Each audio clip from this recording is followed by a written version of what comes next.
থেকে আপনাদের এই আন্দোলনের সাথে একাত্মতা ঘোষণা করে দু একটি কথা বলে আমি আমার বক্তব্য শেষ করব। বন্ধুরা আমার, গতকালকার এই জায়গায় শ্রমিক কর্মচারী ঐক্য পরিষদের সভা হচ্ছিল।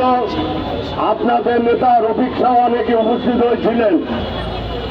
আপনারা জানেন, আমরা শ্রমিক কর্মচারী ঐক্য পরিষদের যে দাবিনামা দিয়েছি তার মধ্যে 3 নম্বরই আছে আপনাদের দাবি স্থায়ী পদে অস্থায়ী নিয়োগ দেওয়া যাবে না এবং এই দাস খোদা বাতিল করতে হবে।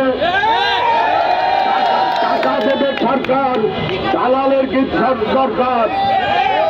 আপনারা জানেন যে আপনাদেরকে নিয়ে বিগত স্বৈরাচারী হাসিনা সরকার যে যাদবদের সৃষ্টি করেছিল তার আগে থেকে ওইটা শুরু হয়েছিল।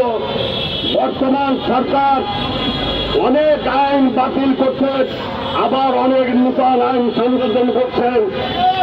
আমরা কিন্তু বলেছিলাম, আপনারা জানেন কমিশনের রিপোর্টে বলা আছে সেখানে দাস প্রথা অর্থাৎ আউটসোর্সিং প্রথা বাতিল করতে হবে। আমরা সরকারের কাছে আবেদন করতে চাই, অনেক খেলা খেলছেন, অনেকের খেলা দেখছেন, শ্রমিক কর্মচারীদের খেলা এখনো দেখেন নাই।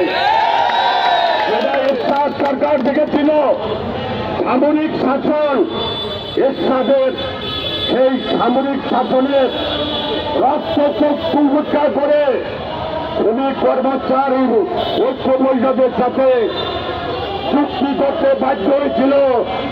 যে চুক্তিতে আমার পুলিশ ভাইরা এখানে দাঁড়াই আছেন, বর্ডার গার্ড দাঁড়াই আছেন, এসবিএনএ আছেন, জীবনেতে বোনাস পাইছেন না।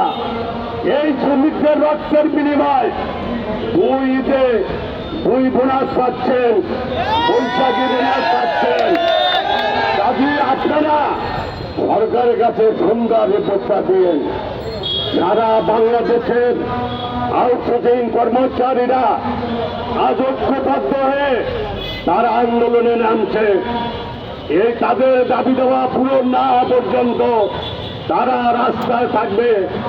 আমরা শ্রমিক কর্মচারী ঐক্য পরিষদ তাদের সাথে আছি।